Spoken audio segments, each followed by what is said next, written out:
नमस्कार दोस्तों, स्वागत है आपका अपने YouTube channel Rahul Savarna GS पर। दोस्तों, आज हम फिर से आपके लिए अच्छे-अच्छे प्रश्नों का कलेक्शन लेकर आए हैं।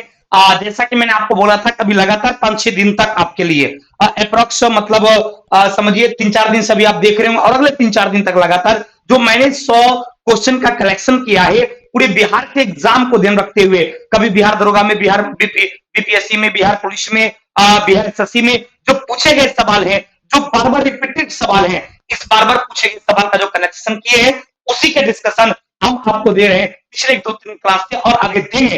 इसलिए आप लोग कंटिन्यू डेली रात के 8:30 बजे आप मेरे साथ रहिए। 8:30 से 9 ये आधे घंटे। अभी भले छुट्टी आप मनाइए, घरे जो है दिवाली छठ पूरा मनाइए, कोई दिक्कत नहीं है, लेकिन रात के 8:30 बजे से 9 बजे आप अपनी क्लास समझकर इस चैनल पे आइए और अपनी 8:30 से 9 की क्लास को देखिए, मजा लीजिए और सीखिए।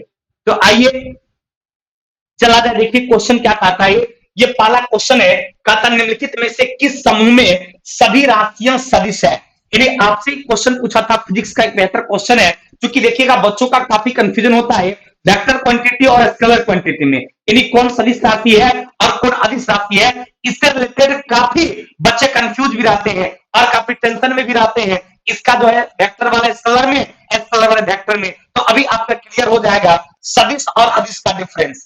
ध्यान दीजिएगा मेरे दोस्त, एक जो आपका क्वांटिटी है वो सदिश होता है और दूसरा आपका क्या होता है, अदिश होता है।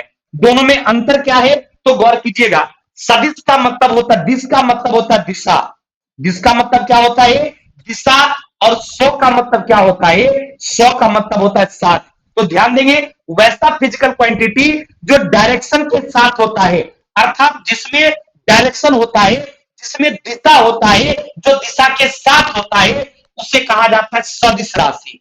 और अदिश में क्या है कि दिश का मतलब तो दिशा होता है, इसमें नो डाउट, लेकिन इससे पहले और लगा है, और अ का मतलब क्या होता है जानते नहीं। यदि कोई सार्थक शब्द से पहले अ लग जाता है तो उस अ का मतलब नहीं होता है। तो आपका दिश का मतलब हो गया दिशा और अ का मतलब हो गया नहीं। इसका मतलब वैसा फिजिकल क्वांटिटी जिसमें दिशा नहीं होता है, अर्थात डायरेक्शन नहीं होता है, उसे क्या कहा जाता है, अदिश राशि कहा जाता है। जिसमें डायरेक्शन नहीं होता है, दिशा नहीं होता है, वो आपका अदिश राशि कहलाता है। जैसे हम बात करेंगे समय का, तो समय क्या हो जाएगा, अदिश राशि हो जाएगा। बात करेंगे द्रव्यमान का, जिसमें कोई डायरेक्शन नहीं है। बात करेंगे कार्य का, कोई डायरेक्शन नहीं है। बात करेंगे ऊर्जा का, कोई डायरेक्शन नहीं है। बात करेंगे चाल का, कोई डायरेक्शन नहीं है। तो ये सब क्या हो गया, ये दिशाहीन हो गया। जिसमें कोई डायरेक्शन नहीं होगा, ये आपका हो जाएगा अदिश राशि, और जिसमें डायरेक्शन होता है ये हो गया आपका सदिश राशि। तो डायरेक्शन होगा किसमें किसमें, जैसे बल की बात करेंगे तो बल में क्या होगा, दिशा, फोर्स, डायरेक्शन। जैसे हम किसी को धक्का देना चाहेंगे तो डायरेक्शन देना पड़ेगा तो धक्का लगेगा, या किसी को खींचना चाहेंगे तो डायरेक्शन देंगे तो खिंचाएगा, खाली पकड़ने लेंगे खिंचाएगा नहीं, खिंचाएगा। तो क्लियर हो गया कि जो दिशा के साथ होता है वो वेक्टर क्वांटिटी अर्थात सदिश राशि कहलाता है। तो बल आपका सदिश राशि हो गया। फिर बात करेंगे विस्थापन का, यानी डिस्प्लेसमेंट का सदिश राशि हो जाएगा। त्वरण आपका सदिश राशि हो जाएगा। संवेग आपका सदिश राशि हो जाएगा। वेग आपका सदिश राशि हो जाएगा। अर्थात ये सब में क्या होता है, डायरेक्शन होता है। तो जिसमें डायरेक्शन है वो वेक्टर क्वांटिटी, और जिसमें डायरेक्शन नहीं है वो स्केलर क्वांटिटी। दिशा है तो सदिश राशि और दिशा नहीं है तो अदिश राशि। तो आइए आंसर देखते हैं क्या है। कार्य आ गया, ऊर्जा आ गया, गलत हो गया, नहीं होगा, क्योंकि सदिश खोजना था। चाल आ गया, नहीं होगा, सदिश खोजना था। वेग, त्वरण और बल, क्लियर है, ये ऑप्शन नंबर सी क्या हो जाएगा आपका। ये तीनों का तीनों जो है ये किस प्रकार की क्वांटिटी है, तो आपका सदिश राशि है, यानी वेक्टर क्वांटिटी है। बल की बात करेगा, वेग का विस्थापन की बात करेगा, त्वरण का, संवेग का, आवेग का, बलाघूर्ण का, भार का, ये सब वेक्टर क्वांटिटी है, क्योंकि इसमें डायरेक्शन है। उम्मीद करते हैं ये चीजें आप जो कॉन्सेप्ट बताए ये 100% आपके दिलो दिमाग में सेट हो गया होगा। यदि समझ में आ गया तो मेरे दोस्त आप हमारे इस वीडियो को शेयर कीजिए अपने दोस्तों के बीच। नए हैं तो सब्सक्राइब जरूर कर दीजिए, लाइक और कमेंट कीजिए, ताकि अधिक से अधिक बच्चों तक हमारी ये वीडियो पहुंच सके और उससे भी मेरी इस साइंस की दुनिया की फायदा जो है उन बच्चों को भी हो सके। तो क्लियर हो गया आपका वेक्टर क्वांटिटी और स्केल क्वांटिटी। और आंसर क्या हो गया भाई? Option number C. अगले सवाल पर चलते हैं। अगला सवाल कहता है कि किसी वस्तु की गतिज ऊर्जा 120 जूल है। देखिए न्यूमेरिकल बहुत बेहतर सा है और एग्जाम का पूछा गया, एकदम वेरी वेरी इंपॉर्टेंट न्यूमेरिकल है। आप इसको एकदम गौर से देखिएगा। कहता है काइनेटिक एनर्जी 120 जूल है और उसका द्रव्यमान जो है वो 15 किलोग्राम है। तो बताइए वस्तु का वेग क्या होगा? ध्यान देंगे बाबू, ये काइनेटिक एनर्जी का मान कितना दे दिया? 120 जूल दे दिया। वस्तु का मास कितना दे दिया? 15 किलोग्राम दे दिया। तो आपसे पूछा क्या उसका वेग क्या होगा? यानी v बराबर क्या हो गया? वॉट। यानी v का मान आपको निकालना है, यानी वस्तु का वेग निकालना है। तो फॉर्मूला आप लगाइए। काइनेटिक एनर्जी के लिए फॉर्मूला क्या होता है भाई? तो हाफ एम वी स्क्वायर, यानी काइनेटिक एनर्जी बराबर होता है 1/2 M V square. Kinetic energy का मान कितना दिया है मेरे दोस्त? 120 है, तो 120 जूल हो जाएगा। 1/2 एम का मान कितना है भाई? तो 15 गुने कितना हो गया? आपका वी स्क्वायर हो गया। अब गौर कीजिएगा, ये दो से तो 15 कटेगा नहीं, तो क्या करेंगे भाई? जब कटेगा नहीं तो क्या करेंगे? कोना कोनी गुना कर देते हैं, तो ये हो जाएगा 12 गुना 24, यानी 240 बराबर हो गया 15 भी स्क्वायर। तो अब यहां क्या करेंगे? भी स्क्वायर बराबर क्या हो जाएगा? 240 बट्टा 15, काट देंगे तो क्या हो जाएगा? 15 एकम 15, बच गया कितना भाई? 15 5 20 9 90, 15 छके 90। तो कितना हो गया भाई? आपका 16 हो गया। कितना बार में कट गया भाई? ये 16 बार में। वी स्क्वायर का मान जब 16 हो गया, तो जब देखिए वी स्क्वायर बराबर 16 हो गया, तो वी का मान क्या होगा? √16, यानी 4 हो जाएगा। इसका मतलब वेग कितना हो गया? 4 मीटर प्रति सेकंड हो गया। है किसी ऑप्शन में क्या? 4 मीटर प्रति सेकंड, 4 मीटर प्रति सेकंड, यानी ऑप्शन नंबर बी में। आप देखिए सारे मिलते जुलते एग्जांपल थे। ये 4 मीटर सेकंड है, गलत हो जाएगा क्योंकि वेग का हिस्सा मात्र मीटर प्रति सेकंड होता है। तो ये भी नहीं होगा, आंसर सिर्फ बी होगा। ये भी नहीं होगा और ये भी नहीं होगा, क्योंकि मीटर प्रति सेकंड स्क्वायर जो है वो वेग का यूनिट नहीं होता है। वेग और स्पीड का यूनिट मीटर प्रति सेकंड होता है। तो ये न्यूमेरिकल क्लियर हो गया। इस तरह के आप देखिएंगे हमारे चैनल पे जाके न्यूमेरिकल का एक प्लेलिस्ट में फोल्डर बना होगा, उसमें फिजिक्स और केमिस्ट्री के सारे टॉपिक का न्यूमेरिकल जो अब तक आपके एग्जाम में पूछा गया है, चाहे वो बीपीएससी हो या रेलवे हो, एनटीपीसी हो या बिहार पुलिस हो, लगभग टॉपिक वाइज न्यूमेरिकल जो है हम सारे फॉर्मूला बेस्ड न्यूमेरिकल जो है, कॉन्सेप्ट वाली न्यूमेरिकल जो है हम ऑलरेडी हम अपने चैनल पे फ्री में पढ़ा चुके हैं। यदि किसी बच्चे को न्यूमेरिकल ना समझ में आता है या न्यूमेरिकल में प्रॉब्लम होता है, क्योंकि अब आप देख रहे हैं कि आपके हर एग्जाम में एक तो न्यूमेरिकल पूछ रहा है, खासकर रेलवे में तो ज्यादा न्यूमेरिकल पूछता है। और जनरल बीपीएससी और बिहार एसएससी की बात करेंगे, दरवा की बात करेंगे, तो 1 से 2 न्यूमेरिकल पूछता है। और जिन्हें न्यूमेरिकल में प्रॉब्लम है, यकीन मानिए कि हमारे इस वीडियो को जाकर जरूर देखिए। जितना भी न्यूमेरिकल हम आपको पढ़ाए हैं और टोटल केमिस्ट्री और फिजिक्स में मिला के अप्रॉक्स 30 से 35 टॉपिक का न्यूमेरिकल हम टॉपिक वाइज पढ़ा चुके हैं। आप प्लेलिस्ट में जाएंगे, हमारे चैनल पर खोलेंगे तो आपको सारा न्यूमेरिकल मिल जाएगा। वहां से आप लोग टॉपिकल न्यूमेरिकल का प्रैक्टिस जरूर कर लीजिए, ताकि न्यूमेरिकल में आपको दिक्कत ना हो। और ये तत्काल क्लियर हो गया होगा। एनर्जी का मान कितना था? 120 जूल था, और मास 15 किलोग्राम था, और आपका वेग पूछ रहा था। तो काइनेटिक एनर्जी वाला फॉर्मूला क्या होता है? MB square. तो काइनेटिक एनर्जी 120 जूल हो गया, ये 1/2 हो गया, एम का मान 15 हो गया और वी स्क्वायर हो गया। अब इसी को सॉल्व कर लिए तो वी का मान 4 आ गया, यानी वेग हो गया 4 मीटर प्रति सेकंड, जो कि ऑप्शन नंबर बी में है। उम्मीद करते हैं कि आप लोगों को 100% समझ में आ गया होगा। थोड़ा सा आप लोग शेयर करके हमारे वीडियो को अपने दोस्तों तक आप जरूर पहुंचाइए। ये मेरा आपसे निवेदन है, आपसे रिक्वेस्ट है कि यदि हम आपकी मदद करते हैं तो आप अपने दोस्तों की मदद के लिए हमारे वीडियो को शेयर जरूर कर दीजिए। क्योंकि बहुत सारे बच्चे अभी साइंस में काफी परेशान है कि सर बीपीएससी बिहार एसएससी सारे एग्जाम हमारे सामने है, कैसे सर हो पाएगा? तो उम्मीद कीजिए यदि आपके दोस्त हमारे चैनल से जुड़ेंगे उनको बहुत फायदा होगा। साइंस की दुनिया की टेंशनें खत्म हो जाएगी। क्लियर ना? चलिए अगला क्वेश्चन क्या कहता है कि अच्छे उत्सर्जक जो है वो अच्छा अवशोषक होता है। ये नियम पता है किसका है? ये किरचॉफ्स रूल है। किरचॉफ्स ने कहा था कि जो वस्तु जितना ज्यादा उष्मा का अवशोषण करता है उतना ज्यादा वो उत्सर्जन भी करता है। किसने बताया था? तो किरचॉफ्स नियम में बताया गया था। और इन्होंने एग्जाम्पल भी दिया था कि काला वस्तु जो है ये उष्मा का सबसे ज्यादा तो एग्जाम्पल में भी दिए थे कि काला वस्तु जो है उष्मा का ज्यादा अवशोषण करता है, तो काला वस्तु उष्मा का ज्यादा उत्सर्जन भी करता है। ये नियम कौन सा है भाई? तो आपका किरचॉफ का नियम है, क्योंकि वो एग्जाम्पल में बताए थे कि काले वस्तु उष्मा का ज्यादा अवशोषण करता है तो ज्यादा उत्सर्जन भी करता है। और आप भी देख सकते हैं, एक काला बॉल और एक उजला बॉल को लेकर आप सेम टेम्परेचर पर गर्म करके आप जो है अंधेरे कमरा में रख दीजिएगा, देखिएगा सबसे पहले आपको काला बॉल दिखेगा। क्यों? क्योंकि ये काला वस्तु जो है ये उष्मा का बहुत ज्यादा अवशोषण करता है और बहुत ज्यादा उत्सर्जन भी करता है। तो आंसर क्या हो गया भाई? तो किरचॉफ का नियम हो गया। स्टीफन का नियम जो है ये एनर्जी के लिए था। एनर्जी जो है वो ई बराबर आप पढ़े होंगे प्रोपोर्शनल 1/10⁴ आप पढ़े होंगे।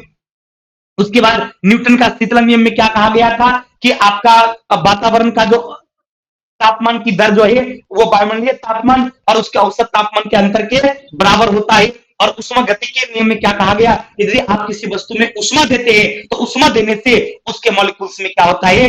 गति उत्पन्न हो जाता है। तो आगे हम लोग तरह तरह के सवाल आएगा तो इन सारे नियमों पर हम लोग चर्चा करेंगे। तत्काल आप जानेंगे किरचॉफ के रूल के बारे में, स्टीफन के रूल के बारे में, न्यूटन का शीतलन नियम और उष्मा गतिकी के नियम के बारे में। कोई दिक्कत? चलिए आगे बढ़ते हैं।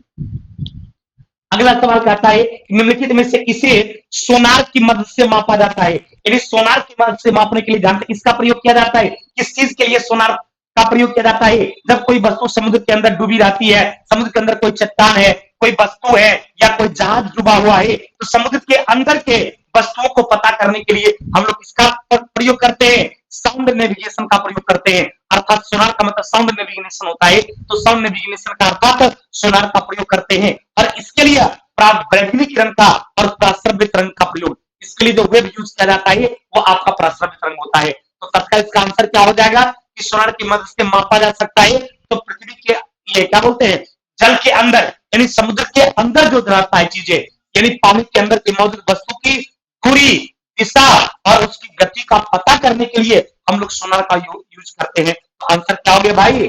ऑप्शन नंबर आपका डी हो गया। नहीं, जब कोई वस्तु समुद्र के अंदर रहती है तो समुद्र के अंदर की उस वस्तु को पता करने के लिए हम लोग क्या करते हैं? आप सोनार का प्रयोग करते हैं। चाहे वो चट्टान हो या कोई वस्तु हो, कोई पर्वत हो, कोई पहाड़ हो, उसकी क्या गति है, या कोई जहाज हो उसकी गति, उसकी दिशा, ये सब पता करने के लिए क्या करते हैं? सोनार का प्रयोग करते हैं।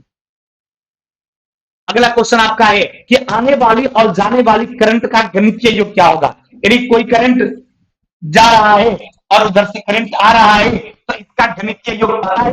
जब भी देखिएगा फिजिक्स में कभी भी अपोजिट डायरेक्शन में काम होगा तो अपोजिट डायरेक्शन का काम क्या होता है? जुड़ जाता है। जब ये इधर से पलट जा रहा है और उधर से आ रहा है, ये दोनों जुड़ के जानते हैं किसके बराबर हो जाएगा? जीरो के बराबर हो जाएगा, शून्य के बराबर हो जाएगा। क्योंकि सेम करंट जा रहा है तो सेम आ रहा है, दोनों घट जाएगा तो शून्य हो जाएगा। तो इसका आंसर क्या होगा?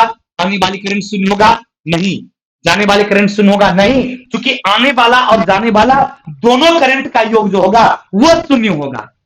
क्लियर? तो आंसर हो जाएगा ऑप्शन नंबर सी कि आने वाले करंट और जाने वाले करंट का बीज गणितीय योग जो है वो आपका शून्य हो जाएगा, अर्थात क्या हो जाएगा? जीरो। इधर से करंट जा रहा है उधर से आ रहा है, फिजिक्स में जब भी अपोजिट डायरेक्शन वाला होता है तो वो आपस में जुड़ता है और सेम को जा रहा है और आ रहा है, तब क्या करेंगे? आप यदि जोड़ेंगे तो किसके बराबर हो जाएगा? जीरो के बराबर। पॉजिटिव नेगेटिव प्लस माइनस घट जाएगा, जीरो हो जाएगा। अगला क्वेश्चन कहता है कि कार्बन डाइऑक्साइड के सभी नमूनों में 3.8 का द्रव्यमान है। यानी कार्बन डाइऑक्साइड को आप देखेंगे कि कार्बन डाइऑक्साइड जो है इसमें कार्बन और ऑक्सीजन का जो रेशियो है वो निकाल देते हैं हम आपको। जैसे कि कार्बन का परमाणु द्रव्यमान कितना होता है? 12 होता है। ऑक्सीजन का 16 होता है, लेकिन दो परमाणु 16 दोनों क्या हो गया? 32 हो गया। तो ये जब 12:32 है और इसको काटेंगे 4 तिया 12 4 8 32, तो क्या निकला भाई? 3:8। कार्बन और ऑक्सीजन का रेशियो जब हम लोग निकाले तो कार्बन ऑक्सीजन का रेशियो हो गया 3:8। तो हमेशा कभी भी कार्बन ऑक्सीजन का रेशियो क्या होगा? तो कार्बन और ऑक्सीजन का रेशियो जो है वो हमेशा 3:8 होगा। तो इस नियम को क्या कहा जाता है? स्थिर अनुपात का नियम कहा जाता है। कौन सा नियम कहा जाता है? इसको जो है स्थिर अनुपात का नियम कहा जाता है। और ये नियम जानते किसने दिया था? ये नियम प्राउस्ट ने दिया था। प्राउस्ट नामक वैज्ञानिकों ने स्थिर अनुपात का नियम दिया था। उन्होंने कहा था किसी यौगिक के अवयवों का अनुपात हमेशा निश्चित होगा। जैसे आपने देखा कार्बन डाइऑक्साइड में 3:8, तो ये नियम किसका हो गया भाई? तो स्थिर समानुपात का नियम हो गया, जो कि आप देख रहे हैं ऑप्शन नंबर बी में है। अतः इसका आंसर क्या हो गया? Option number B. कभी कभी आपसे एग्जाम में सवाल पूछ देगा कि स्थिर अनुपात का नियम किसने दिया, तो आंसर क्या हो जाएगा? स्थिर अनुपात का नियम जो है वो प्राउस्ट ने दिया, और इन्होंने क्या कहा? किसी यौगिक के अवयवों का अनुपात हमेशा निश्चित होता है। जैसे यहां पर आपने देखा 3:8। इसी तरह यदि जल की बात करते हैं, H2O की बात करते हैं, तो ये आपका 2:16 काट देंगे तो 1 क्या होगा? 8। यानी जल में हमेशा हाइड्रोजन और ऑक्सीजन की बात किया जाएगा तो हाइड्रोजन ऑक्सीजन का रेशियो हमेशा क्या होगा? तो 1:8 होगा। क्लियर? ये नियम प्राप्त ने दिया था। कोई कंफ्यूजन? ये पूरी कॉन्सेप्ट समझ गए? चलिए आगे बढ़ा जाए। अगला सवाल कहता है कि प्रकृति में एक मुक्त रूप में पाया जाने वाला तत्व नहीं हो सकता है, कौन सा? कहता है प्रकृति में एक मुक्त तत्व के रूप में जो कभी नहीं पाया जा सकता है, ऐसा कौन तत्व होगा? तो ऐसा तत्व कौन सा होगा? ऑप्शन यदि आप देखेंगे तो ऐसा तत्व कैल्शियम होगा, क्योंकि आपको पता है आपका कॉपर जो है, आपका चांदी जो है, वो आपका सोना जो है, ये प्लेटिनम जो है, ये सब क्या है? ये सब उत्कृष्ट तत्व है। ये सब कौन सा तत्व है मेरे दोस्त? ये सब उत्कृष्ट तत्व है। उत्कृष्ट तत्व पाने का मतलब होता है कि ये सब जो है स्वतंत्र अवस्था में पाया जाता है। ये सब जनरली किसी से रिएक्शन नहीं करता है। ये सब उत्कृष्ट गैस कहलाता है। जिस तरह से आपका हीलियम, नियोन, आर्गन, ये सब उत्कृष्ट गैस कहलाता है, हीलियम, नियोन, आर्गन। उसी तरह से आपका कॉपर, चांदी, सोना, प्लेटिनम, ये सब उत्कृष्ट तत्व कहलाता है। ये सब नोबेल तत्व कहलाता है, क्योंकि ये सब जो है जल्दी किसी से रिएक्शन नहीं करता है, तो ये सब उत्कृष्ट तत्व में आता है, अर्थात ये स्वतंत्र अवस्था में पाया जाता है। लेकिन कैल्शियम की बात किया जाएगा, यानी इस चारों के अलावा सोडियम हो, मैग्नीशियम हो, कैल्शियम हो, एल्युमिनियम हो, क्लोरीन हो, अन्य किसी भी तत्व की बात करेगा, इसको छोड़कर तो वो स्वतंत्र अवस्था में नहीं पाया जाएगा। तो आंसर क्या हो गया? ऑप्शन के अकॉर्डिंग इसका आंसर कैल्शियम भले हो गया, लेकिन इस चारों के अलावा दिमाग में रखिएगा, चाहे sodium, magnesium, aluminium, calcium, magnesium कुछ भी दे दे, आंसर वही होगा। क्लियर? क्योंकि आपका कॉपर हो गया, यानी आपका तांबा हो गया, सोना हो गया, चांदी हो गया, प्लेटिनम हो गया, ये सब उत्कृष्ट तत्व है जो स्वतंत्र अवस्था में नहीं पाया जा सकता है। अगला क्वेश्चन कहता है कि कार्बोहाइड्रेट्स, प्रोटीन और वसा का पूर्ण पाचन कहां पर होता है? यानी कार्बोहाइड्रेट की बात करेगा, प्रोटीन की बात करेगा और वसा की बात करेगा, तो तीनों का पाचन आपके बॉडी में अलग अलग अंगों में शुरू होता है। आप डाइजेस्टिव सिस्टम का मेरा एक वीडियो होगा हमारे चैनल पे, आप जाके देख लीजिएगा। हम उसमें पाचन से संबंधित अब बातों पर चर्चा की है कि किसका डाइजेशन कहां होता है। उसको आप देखेंगे तो आपको अच्छी तरीका से समझ में आ जाएगी। तत्काल आप ये जान लीजिए कि आपका कार्बोहाइड्रेट जो है, कार्बोहाइड्रेट की बात किया जाए तो कार्बोहाइड्रेट का पाचन जो है वो लाल ग्रंथि में शुरू होता है। ध्यान देंगे, कार्बोहाइड्रेट का पाचन लाल ग्रंथि में शुरू होता है, प्रोटीन का पाचन अमाशय में शुरू होता है, वसा का पाचन लिवर में शुरू होता है। लेकिन वहां पर वो डाइजेशन स्टार्ट होता है, पूर्ण रूप से डाइजेशन हो नहीं जाता है। जब पूर्ण रूप से डाइजेशन की बात करेंगे तो ये सारे पचने के बाद फिर छोटी आंत में जाता है, स्मॉल इंटेस्टाइन में जाता है, और जब वो छोटी आंत में जाता है तभी संपूर्ण पाचन माना जाता है। तो ये क्वेश्चन आपसे ये कहा था कि कार्बोहाइड्रेट, प्रोटीन और वसा का पूर्ण पाचन कहां होता है, तो आंसर क्या हो जाएगा? पूर्ण पाचन आपका छोटी आंत में होता है, अर्थात स्मॉल इंटेस्टाइन में। तो इस क्वेश्चन का आंसर क्या होगा? ऑप्शन नंबर सी, यानी इस क्वेश्चन का आंसर होगा छोटी आंत।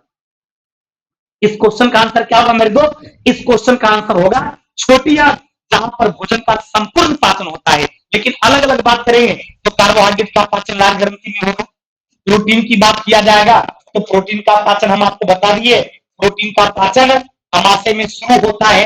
यदि वसा की बात किया जाएगा तो वसा का पाचन कहां होता है? लीवर में होता है। यदि आपसे अलग अलग सवाल पूछा जाए कि कार्बोहाइड्रेट का पाचन कहां होगा, तो आप कार्बोहाइड्रेट का आंसर देंगे। ये कार्बोहाइड्रेट का पाचन कहां होगा, तो आप आंसर लाल ग्रंथि देंगे।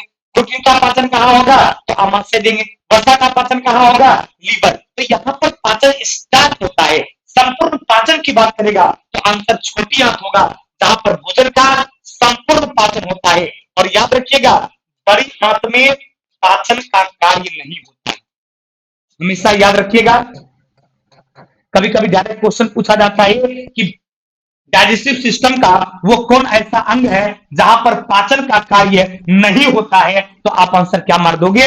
बड़ी आंत जो है, उस बड़ी आंत में भोजन का पाचन नहीं होता है, वह सिर्फ और सिर्फ अवशोषण होता है। और अलग अलग अंगों में भोजन का अलग अलग पाचन हो गया। और संपूर्ण पाचन की बात करेगा तो स्मॉल इंटेस्टाइन हो जाएगा, अर्थात छोटी आंत हो जाएगा। क्लियर? चलिए अगला सवाल कहता है कि आरएच कारक का नाम संबंधी है एक प्रकार का। आरएच फैक्टर आप लोग नाम सुने होंगे। ये आरएच फैक्टर जो है, इस आरएच फैक्टर के बारे में किसने बताया था? तो लिंड स्टीनर एंड विनर ने। दो वैज्ञानिक है, एक लिंड स्टीनर साहब और एक विनर साहब। यानी लिंड स्टीनर एवं विनर, लिंड स्टीनर एवं विनर नाम के वैज्ञानिकों ने आरएच फैक्टर के बारे में बताए थे। क्योंकि उन्होंने कहा था कि रेसस प्रजाति का एक बंदर है, रेसस, रेसस प्रजाति का बंदर। तो रेसस प्रजाति का एक बंदर जो था, जब उसके बंदर के ब्लड को स्टडी किया गया, उस बंदर की प्रजाति कौन सी? रेसस, याद रखिएगा। इसी रेसस से ये वर्ड बना है आरएच। ये आरएच वर्ड जो बना है, इसी रेसस प्रजाति के बंदर के ब्लड को जब स्टडी किया गया तो पता चला कि उसके ब्लड में एक विशेष प्रकार का प्रोटीन पाया जाता है। और वो प्रोटीन मनुष्य में भी कुछ मनुष्यों में भी पाया गया और कुछ में नहीं भी पाया गया। ये भी बात, दोनों बात है कि रेसस प्रजाति आपके बंदर में जो ब्लड का विशेष प्रोटीन था, वो कुछ जीवों में पाया गया और कुछ मनुष्यों में नहीं पाया गया। अतः जिसमें यह पाया जाता है, देखिएगा, उसका ब्लड ग्रुप पॉजिटिव होता है, और जिसमें नहीं पाया जाएगा उसका ब्लड ग्रुप निगेटिव होगा। आप सुने होंगे किसी का ब्लड ग्रुप ए पॉजिटिव होता है, किसी का बी पॉजिटिव होता है, किसी का ए निगेटिव होगा, किसी का बी निगेटिव होगा। तो जिसका पॉजिटिव हो रहा है, इसका मतलब उसमें यह विशेष प्रोटीन है, आरएच, इसलिए पॉजिटिव हुआ। और जिसमें वो नहीं है उसका निगेटिव होता है, ए निगेटिव, बी निगेटिव, क्योंकि आरएच फैक्टर उसमें नहीं पाया जाता है। तो इसका खोज किसने किया? एग्जाम में सवाल पूछा जाएगा ना कि आरएच फैक्टर का खोज किसने किया? तो लैंड स्टीनर एंड विनर ने किया। ये किसमें पाया गया? रेसस प्रजाति का एक बंदर है, उसी में देखा गया कि आपको एक विशेष प्रकार का प्रोटीन है, और उस प्रोटीन का नाम रख दिए वो आरएच फैक्टर। जिसमें वो प्रोटीन है उसका ब्लड ग्रुप पॉजिटिव, और जिसमें नहीं है उसका ब्लड ग्रुप निगेटिव। तो आरएच फैक्टर का संबंध किससे हो गया? बंदर से हो गया है। किसी ऑप्शन में क्या? ऑप्शन में सी में बंदर है, तो इसका आंसर क्या हो गया भाई? Option number C. कोई कंफ्यूजन? अगला सवाल कहता है सम्मुख के पौधे को समांतर शैवाल कहा जाता है। यानी आपके ऑप्शन में कुछ नाम लिखा है, इसमें से देखना है कि आपके शैवाल किस ग्रुप में है। जिम्नोस्पर्म में कौन आता है? आपको पता है? ये जिम्नोस्पर्म का मतलब होता है, क्या जानते हैं? ये नग्न बीजी, जिसको आप बोलते हैं अनावृत बीजी, या जिसको आप नग्न बीजी कहते हैं, नग्न बीजी। तो आपका नग्न बीजी जो है, अनावृत बीजी में जानते कौन आ जाता है? इसमें आपका जो है फर्न आ जाता है। नग्न बीजी में जो है वो फर्न आता है, यानी जिसका बीज बिल्कुल नंगा रहता है। यानी ये वैसे पौधे हैं नग्न बीजी जिसमें आपको फर्न हो गया, या फिर अन्य कोई पौधा जिसका बीज मतलब नंगा रहता है, ओपन रहता है, वो सब आपको आ जाएगा। इसमें आपको ये जड़, तना, पत्ती, फूल, फल, बीज, ये सब रहता है। लेकिन इसमें अंतर क्या है कि फल नहीं रहता है। जड़ रहेगा, तना रहेगा, पत्ती रहेगा, फूल रहेगा। जड़, तना, पत्ती, फूल पाया जाता है, लेकिन फल नहीं पाया जाता है, और उसका बीज भी ओपन रहता है। तो इसको क्या कहा गया? नग्न बीजी यानी जिम्नोस्पर्म कहा जाता है। आपका थाइलोफाइटा जो है, ये थाइलोफाइटा में आपका शैवाल आता है। क्वेश्चन यही था कि शैवाल कहा जाता है किसको? तो थाइलोफाइटा वाले ग्रुप को शैवाल कहा जाता है, क्योंकि थाइलोफाइटा में ही आपका शैवाल आता है। इसमें थाइलस होता है। फिर शैवाल ही नहीं बल्कि इसमें कवक भी आता है। शैवाल हो गया, आपका कवक हो गया, आपका लाइकेन हो गया, ये सब किसके अंतर्गत आएगा? तो ये आपको थाइलोफाइटा में आएगा। ये टेरिडोफाइटा जो है, इसमें आपका आ जाता है कौन सा पता है? लाइकोपोडियम। लाइकोपोडियम जो है, ये आपको लाइकोपोडियम जो है ये आपका टेरिडोफाइटा में आता है। और इसमें आपका फर्न भी आ जाता है, इसमें टेरिडोफाइटा में। और यदि ब्राफाइटा की बात करते हैं तो इसमें आपका मॉस आ जाता है। इसमें मॉस हो गया, फिर आपका रिक्सिया हो गया, रिक्सिया। मॉस और रिक्सिया की बात किया जाएगा कि मॉस और रिक्सिया किसके अंतर्गत आएगा? तो मॉस की बात करेगा, और रिक सिया की बात करेगा तो मॉस और रिक्सिया जो है वो आपको ब्रायोफाइटा में आता है। ब्रायोफाइटा का मतलब होता है उभयचर पौधा। तो आपका मॉस और रिक्सिया जो है ये उभयचर पौधा है। फिर टेडोफाइटा में लाइकोपोडियम और फर्न आता है। ब्रायोफाइटा में ये थाइलोफाइटा में सेवाल कवक और लाइकेन आता है। जिम्नोस्पर्म में नग्नबीजी पौधा आता है जिसके बीज नंगा होता है, यानी वो कवर्ड नहीं रहता है। क्लियर? चलिए, तो आज का सेशन जो ये प्यारा सेशन आपका था ये समाप्त हो गया। यदि आप हमारे चैनल पे नए आए हैं, हमारे चैनल को सब्सक्राइब कीजिए, लाइक शेयर कमेंट कीजिए ताकि हम अधिक से अधिक बच्चों तक पहुंच सके। Thank you very much. यदि आपको ये सेशन अच्छा लगा तो आप शेयर जरूर किया कीजिए मेरे दोस्त। धन्यवाद, नमस्कार, फिर मिलते हैं अगले क्लास में।